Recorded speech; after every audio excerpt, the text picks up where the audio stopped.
Donc je me présente, Valérie Plado, je travaille pour l'association interprofessionnelle des vins bio de la région Occitanie. Donc je remercie les organisateurs de Tech Bio et de Madagri de leur invitation pour participer à ces conférences. Et je vais vous présenter donc les résultats de recherche XP, R&D en œnologie bio et donc plus spécifiquement sur le thème de la réduction des sulfites en vinification. Donc c'est un thème de recherche qui est en œuvre depuis quelques années, depuis l'entrée en application du règlement bio en 2012, puisqu'il y a des exigences de niveau maximum de SO2 totaux dans les vins. Et c'est un thème qui continue à faire l'objet de recherche, puisque aujourd'hui on a des producteurs, des vinificateurs qui souhaitent faire et qui font déjà des cuvées sans sulfite ajouté, donc qui exigent aussi des techniques et des process de vinification travaillés pour arriver à ce résultat-là et garantir la qualité des vins. Donc un petit bref résumé, rappel de l'état du SO2 en vinification en œnologie. Trois états, SO2 combiné, SO2 libre, SO2 actif, avec une action donc du SO2 libre et du SO2 actif sur lequel on va s'attacher. Donc un rôle antioxydasique du SO2 libre, donc qui inhibe donc essentiellement les enzymes tyrosinase et lacase qui sont issues de Botrytis cinerea. Et puis, le deuxième rôle antioxydant auquel on va s'attacher, qui a l'objectif de bloquer les enzymes des polyphénol oxydases, des composés phénoliques, aromatiques, des mous et essentiellement. Ensuite, le SO2 actif qui, lui, va avoir le rôle essentiellement antiseptique, donc sur la maîtrise des populations microbiennes, levures et bactéries en vinification. Donc, la vinification, si on supprime les sulfites sur le process de l'élaboration des vins, donc on va s'exposer à l'augmentation des risques d'oxydation des composés phénoliques, donc du brunissement des mous des vins et des pertes aromatiques sur les vins, notamment sur mous des pertes des arômes variétaux, et également des risques d'augmentation d'altérations microbiennes, donc par des populations microbiennes indésirables. Donc c'est ce à quoi on va, ces problématiques-là sur lesquelles porte l'essentiel des réflexions pour la vinification sans sulfite ajouté. Alors un premier résultat d'un projet donc régional Occitanie qui a été mené en partenariat avec les différents partenaires techniques des centres de recherche et d'expérimentation. Qui est un petit peu vieux maintenant, mais toujours d'actualité sur les conclusions, puisqu'il portait sur l'étude de la gestion des brunissements des mous, donc notamment en blanc et rosé. Et l'objectif, là, c'était de trouver des alternatives à la PVPP, qui était en 2012 interdite en bio, et puis aujourd'hui aussi d'essayer d'avoir des solutions d'origine plutôt, de collage d'origine plutôt végétale, plutôt que animale, pour d'autres questions et réponses de demandes sociétales sur des produits végans par exemple. Il y a différentes solutions de collage qui avaient été testées, donc en comparaison avec la PVPP à la caséine, notamment les protéines de pois, les protéines de pommes de terre, le chitosan et des produits des intrants, des levures sèches inactivées, avec les spécialités qui étaient proposées en 2012-2013. Depuis, effectivement, il y a eu d'autres spécialités qui sont arrivées sur le marché. Donc on voit que dans ces essais, nettement, on avait des résultats qui étaient réguliers et intéressants avec les protéines végétales, donc des protéines de pommes de terre, mais également des protéines de pois, donc par rapport à la caséine et par rapport au collage PVPP ici. Les levures sèches inactivées qui étaient testées à ce moment-là n'avaient pas donné de résultats intéressants, étaient plus comparables aux témoins. Donc là, on est sur la baisse du jaune, de la couleur jaune, donc sur des fermentations de rosé, donc un brunissement la visualisation du brunissement des mous. Voilà. Donc globalement, les conclusions qu'on tire de tout ce projet, donc je ne présente pas tous les résultats de l'étude, mais ce qu'on retient, Et essentiellement, c'est la possibilité d'utiliser des protéines, notamment végétales, qui avaient donné de très bons résultats, donc pois ou pommes de terre, en préventif sur mou, donc à différentes doses, avec un effet effectivement sur la gestion de la couleur jaune, mais également la baisse des teneurs en composés oxydables. Et puis un effet en curatif sur vin, donc vin blanc ou vin rosé, également des protéines végétales essentiellement, donc soit pommes de terre, soit pommes de terre ou protéines de pois, donc avec un effet sur la baisse du jaune et également la baisse du rouge sur les vins rosés, avec des teneurs, des doses d'application en rosé un petit peu plus importantes que en blanc. Voilà, donc globalement, ce qu'on retire de ces essais, donc aujourd'hui, beaucoup de vignerons ont recours à ces types de collages, effectivement, pour gérer la couleur sur les blancs et rosés. C'est quelque chose qui est assez fréquemment utilisé. Ce thème a aussi fait l'objet d'essais en région Nouvelle-Aquitaine, avec des résultats aussi sur ces types de cols qui sont intéressants. Alors, il faut y associer également dans une stratégie de non-sulfitage des mous ou des vins, l'importance aussi du suivi de l'oxygène dissous. Donc, ça ne faisait pas l'objet de cette étude, mais aujourd'hui, on voit qu'effectivement, la gestion de cette prise d'oxygène aux différentes étapes de vinification peut être préjudiciable selon les quantités et selon le moment d'apport. Donc ça, c'est un point aussi important qu'il faudra toujours regarder et porter son attention pendant la vinification, donc notamment des blancs et rosés sans sulfite ajouté ou à teneur réduite en sulfite. Donc le deuxième point à risque, c'est effectivement tout ce qui touche, enfin c'est la gestion des populations microbiennes en vinification. Donc le fait de ne pas apporter de sulfite, donc toutes ces populations microbiennes vont rester présentes. Donc il y a une grande diversité sur raisin de populations microbiennes. Bon, celles que l'on retrouve en œnologie, parmi toute cette diversité, il n'y en a qu'une petite partie qu'on retrouve vraiment sur mou et après en vinification, qui concerne l'œnologie. Mais sur mou, on a quand même des levures, notamment non Saccharomyces, qui sont présentes et qui, en condition de sulfitage des mous, peuvent disparaître assez facilement, mais qui, si on n'apporte pas de sulfite, vont se maintenir pendant toute cette étape préfermentaire et avec un impact qui peut être négatif, voire préjudiciable. Donc, ces levures sur mou, au fur et à mesure lorsque la fermentation va démarrer, elles peuvent progressivement disparaître, certaines vont se maintenir. Et par contre, ce qui va prendre la place, c'est effectivement les Saccharomyces qui vont réaliser la fermentation. Également, certaines non-Saccharomyces qui peuvent avoir un impact intéressant d'un point de vue aromatique. Il y en a qui sont sélectionnés pour ça, les Torulaspora delbrueckii notamment, les Mechnicovia pulcherrima. Donc effectivement, c'est à ce moment-là qu'on peut les retrouver. Et au fur et à mesure, lorsqu'on va arriver fin de fermentation alcoolique, on va surtout avoir des Saccharomyces cerevisiae qui se seront maintenus. Par contre, on peut avoir d'autres populations qui étaient restées, si vous voulez, un peu en latence pendant toute la fermentation, mais qui n'avaient pas disparu, qui vont profiter en fait de la réduction des populations Saccharomyces pour ressortir et à ce moment-là également pouvoir poser des problèmes sur la qualité des vins. Voilà. Donc le fait de ne pas utiliser des sulfites limite l'élimination de toutes ces populations qui peuvent ressurgir après à la fin. Donc l'enjeu de la vinification sans sulfite par rapport à cette stabilisation microbienne va être donc de trouver des alternatives à toutes les étapes de vinification. Donc ce qui est autorisé en bio, en intrant, on a effectivement le chitosan qui est intéressant pour la gestion des brettes, qui est une vraie solution en bio, parce que si certaines populations sont sensibles au SO2, les brettes ne le sont pas, où il faut vraiment des teneurs importantes. Donc il faut des alternatives et effectivement depuis 2018 on peut utiliser le chitosan en bio. Donc c'est une solution qui est importante pour les bio.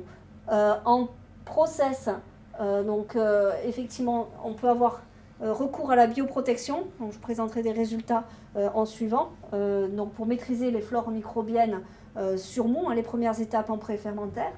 Également la co-inoculation avec l'apport de bactéries lactiques pour maîtriser les FML et également maîtriser les flores microbiennes pendant la fermentation malolactique et après.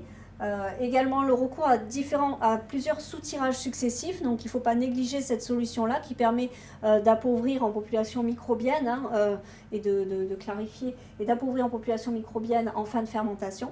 Et la filtration stérile qui est une solution qui doit être privilégiée lorsqu'on est en vinification sans sulfite pour ses objectifs de stabilisation microbienne également.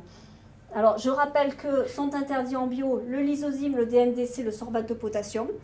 Donc bon, 3 intrants qu'on ne peut pas mettre en œuvre. Par contre, donc, il est important de noter que la flash pasteurisation aujourd'hui est interdite en bio puisque c'est des températures qui sont comprises entre 72 et 75 degrés et qu'on est limité à 70 degrés en bio. Par contre, dans le cadre de la nouvelle réglementation bio qui entrera en application au 1er janvier 2022, les températures de chauffage sont remontées au niveau de 75 degrés, ce qui permettra d'utiliser la flash pasteurisation et donc d'avoir une solution supplémentaire pour la maîtrise des populations microbiennes. Alors, les présentations d'un projet sur la bioprotection, donc, qui a été réalisé également en région, avec les différents partenaires techniques des centres expérimentaux régionaux. Donc l'idée, c'était de tester différents itinéraires de bioprotection, donc d'utilisation de levures, d'espèces de levures connues et maîtrisées, pour ensemencer les mots en alternative au sulfite, et dans un objectif donc qui est une implantation majoritaire de ces populations maîtrisées, pour éviter donc au détriment de la flore indigène non souhaitée. Donc il y a plusieurs protocoles qui ont été testés, notamment en blanc et rosé, donc par rapport à un témoin sulfité, un témoin non sulfité.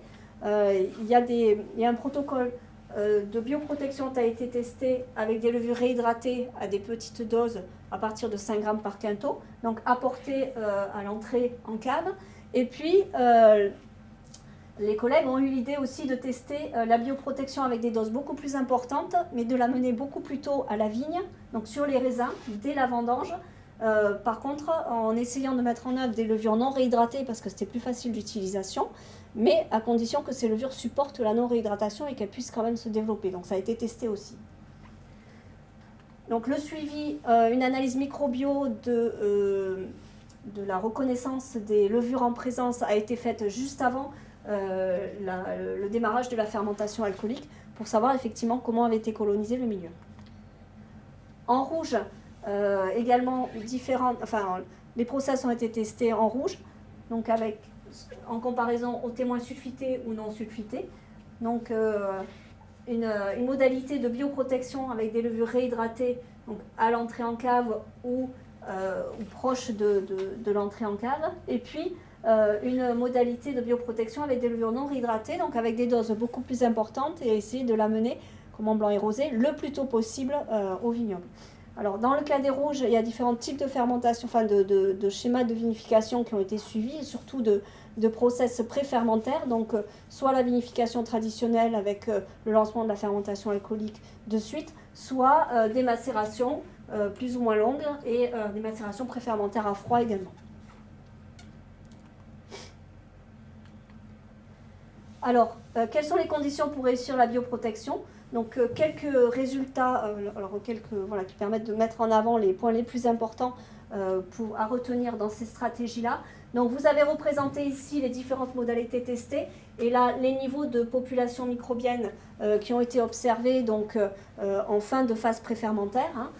Donc on voit que déjà le premier point important c'est effectivement l'effet choc du SO2 sur les niveaux de population par rapport à la modalité non sulfitée. Donc voilà.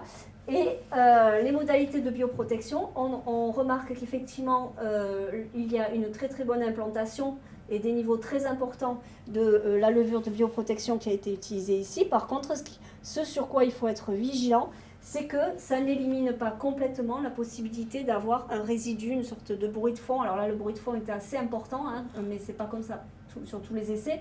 mais un bruit de fond de population indigène qui peut se maintenir quand même et qui peut éventuellement être préjudiciable. Voilà. Donc bioprotection ne veut pas dire biocontrôle complet, hein, il faut l'avoir en tête. Alors, pour garantir la réussite quand même de son travail en bioprotection, effectivement, il faut viser qu'il y ait une implantation de la levure de bioprotection à plus de 90% de la population totale. Donc ça veut dire qu'il faut, quelque part, à chaque fois, il faudrait contrôler que la levure qu'on amène se soit correctement implantée. On a travaillé aussi à des doses qui sont assez faibles, c'est-à-dire qu'en conditions réelles, il faut plutôt viser des doses à partir de 10 grammes par quinto pour garantir la réussite de l'implantation de la levure. Alors, quelle levure choisir en blanc et rosé? Donc, la règle d'or, hein, c'est de prendre une levure qui ne soit pas fermentaire. Donc, une non-Saccharomyces non fermentaire. Pourquoi? Là, vous avez l'exemple toujours des différentes modalités, le niveau de population. Donc, on voit que la levure de bioprotection en blanc et rosé, elle atteint des niveaux proches de 10 exposant 6, qui correspondent en fait à des seuils de déclenchement de la fermentation alcoolique. Donc ça veut dire que si on atteint ces niveaux-là, on risque de remettre en cause la phase de débourbage parce que la fermentation va s'enclencher rapidement. Donc il est important, donc là on est sur une levure fermentaire, hein, une non-Saccharomyces mais fermentaire, donc il est important de prendre des levures qui n'ont vraiment pas la capacité de fermenter. Comment gérer les fermentations alcooliques après la mise en œuvre de la bioprotection, donc en blanc et rosé? Vous avez l'exemple là, le témoin, les deux témoins et une bioprotection qui ont été ensuite levurés pour pouvoir faire la fermentation alcoolique. Donc vous avez un suivi de la fermentation alcoolique et une baisse des densités qui sont régulières et qui sont comparables aux témoins. Là, il y a la modalité de la levure bioprotection qui n'a pas été relevurée ensuite. On voit qu'on a donc un retard dans le démarrage de la fermentation alcoolique et c'est surtout qu'ensuite on a des fermentations qui sont languissantes. Donc en blanc et rosé, en bioprotection avec des levures non fermentaires, il faut levurer derrière pour faire la fermentation alcoolique, sinon on peut avoir des problèmes. Quelle levure choisir en rouge? Donc là en fait c'est tout type de levure, des non-Saccharomyces fermentaires, des non-Saccharomyces non fermentaires. On peut également utiliser des Saccharomyces. Le fait que la fermentation s'enclenche rapidement ne pose pas de problème sur ces vinifications-là. Donc là, vous avez l'exemple d'utilisation d'une levure Saccharomyces en bioprotection. Donc on a une implantation qui est massive, un bruit de fond indigène qui est minime par rapport effectivement aux témoins non sulfités. Par contre, lorsque vous utilisez ces levures-là, effectivement, la fermentation démarrant très vite, il faut être vigilant aussi aux teneurs en azote pour garantir qu'elles aient un niveau suffisant pour assurer la fermentation jusqu'au bout. Donc en conclusion, sur ces essais bioprotection, donc ce projet qui a duré 3 ans, donc ce qu'on va retenir en blanc et rosé, les points principaux, donc en alternative totale au sulfite en préfermentaire, hein, donc on ne sulfite pas du tout hein, dans ce cas-là, c'est l'utilisation en blanc et rosé de levures non Saccharomyces non fermentaires. Donc les doses, il faut viser plutôt à partir de 10 grammes par quinto et contrôler l'implantation des levures. Et puis levurer obligatoirement après cette bioprotection pour garantir que la fermentation se réalise. En rouge, donc tout type de levure peut être utilisé en bioprotection avec des doses de 5 grammes à partir de 10 grammes par hecto pour avoir une marge de sécurité. Et si on utilise des levures que l'on ne réhydrate pas, donc s'assurer que c'est possible, hein, qu'elles puissent supporter la non-réhydratation, et également viser des doses un peu plus importantes. Enfin, contrôler les niveaux d'azote, hein, puisque les fermentations finalement se démarrent très tôt. Il peut y avoir une multiplication des populations levuriennes très tôt, donc il faut gérer que les quantités soient suffisantes tout au long du processus de vinification. Lorsqu'on utilise des levures Saccharomyces, vous n'avez pas l'obligation de relevurer derrière pour faire la fermentation alcoolique. La levure Saccharomyces peut faire la bioprotection et la fermentation derrière. Voilà, donc il faut être vigilant au niveau d'azote surtout dans ce cas-là. Voilà pour ces essais sur la bioprotection. Ce que j'ai pas dit, ce que nous n'avons pas suivi dans le cadre du projet régional, mais il y a d'autres travaux qui sont en cours là-dessus. qui existe là-dessus, c'est qu'en blanc et rosé, la bioprotection n'a pas permis de gérer les problèmes d'oxydation. On a vu d'autres solutions, en tout cas il faut penser à d'autres alternatives au SO2, et que en rouge notamment, les essais qu'on a menés, on ne peut pas dire qu'on gère également le problème Brett. Donc là aussi, il faut être vigilant par rapport à ça. C'est le résultat de nos essais. Il y a d'autres travaux sur cette thématique-là. Voilà, donc on va faire un grand saut puisque là, c'était des résultats d'un projet qui visait plutôt la phase pré-fermentaire comme alternative au sulfite.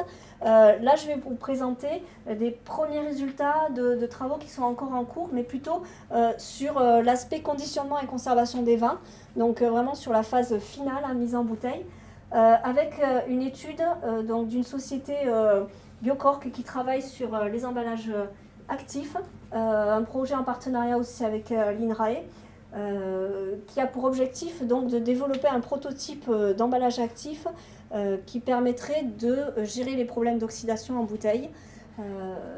Et donc l'objectif du projet a été de tester cette fonction antioxydante et d'évaluer ces emballages sur des produits de type plutôt blanc et rosé qui sont plus sensibles aux problèmes d'oxydation. Alors, comment est construit, comment se présente ce prototype d'emballage actif? Donc, on a une cupule en matériaux plastiques, donc tout est conforme pour l'usage alimentaire, bien sûr. Donc, avec une petite membrane sur la cupule. Donc, cette cupule contient des LSI, donc des levures sèches inactivées. Ces levures sèches inactivées sont déjà utilisées en vinification, elles sont déjà autorisées en bio. Donc là, l'idée, c'est donc on peut les mettre déjà dans le vin et elles ont reconnu pour avoir un effet effectivement antioxydant. Là, l'idée, c'est de voir si dans le cas d'une cupule et sur des produits conditionnés, on a cet effet-là aussi. Donc les LSI ont la capacité de consommer l'oxygène dissous avec l'usage en vin à 20 grammes hecto, une capacité maximale de 1 mg d'oxygène dissous. Donc cette cupule s'insère au fond d'une capsule à vis ou bien un modèle qui a été conçu pour mettre dans les robinets des bibes, qui peut être une solution intéressante parce que les poches des bibes sont assez perméables à l'oxygène, donc ça peut être une solution complémentaire intéressante. Les protocoles d'essai ont été faits dans le cadre expérimental et également en conditions réelles d'embouteillage, donc sur des produits de type vin blanc et rosé, IGP, on a fixé une durée de conservation d'1 an et un petit peu plus, qui est en général le temps de conservation de ces vins. Donc non sulfité, on a donc un témoin avec une capsule classique avec un joint Saranex, et puis la modalité essai avec la capsule sur laquelle on rajoute cette cupule emballage actif antioxydant. Donc il y a des modalités qui ont été sulfitées ou pas pour voir s'il y avait un effet complémentaire. Alors qu'est-ce qui se passe dans la bouteille? En fait, on a le suivi là, de l'oxygène dissous dans la bouteille qui ont été mesurés une fois les vins mis en bouteille avec des pastilles qui permettent de mesurer cet oxygène dissous dans la bouteille sans ouvrir la bouteille, sur l'équivalent de plusieurs mois. Donc comment se comporte cet oxygène dissous? Donc la courbe bleue, le témoin, on a une consommation totale de l'oxygène dissous, en tout cas une disparition de l'oxygène dissous. Donc cet oxygène, de ce fait, est complètement consommé par le vin. Donc il y a une réaction d'oxydation du vin qui se fait. Le témoin avec SO2, donc la courbe rouge, on a également une disparition complète de l'oxygène. Donc là, a priori, l'oxygène est plutôt consommé, en tout cas capté par le SO2, combiné par le SO2. Et ensuite, on a la courbe verte qui est la modalité SO2 plus capsule emballage actif. Donc là, on voit qu'il y a un comportement un petit peu particulier de ces niveaux d'oxygène dissous, donc qui laisse présumer en fait une interférence entre l'action du SO2 et l'action des LSI, qui n'est pas forcément favorable. Et enfin, la modalité uniquement capsule active avec les LSI, où là également, il y a une disparition complète de l'oxygène dissous. Et donc, bon, là, on est encore en attente de résultats, mais la conséquence est que soit l'oxygène est capté par les levures, soit par le vin, soit par les deux, mais on va voir sur d'autres analyses ce que ça induit. Donc notamment au niveau de dégustation et des aspects organoleptiques, donc on voit effectivement qu'il y a un effet des LSI, donc on est sur un essai de rosé. Donc on a le témoin, donc avec la capsule normale, qui ressort sur des notes plutôt pruneaux évoluées. Et puis on a l'essai LSI qui ressort sur des notes plus acides, fruits jaunes, avec des notes qui sont un petit peu plus fraîches au niveau aromatique. Donc il y a de toute façon cet effet LSI qui a capté quand même l'oxygène.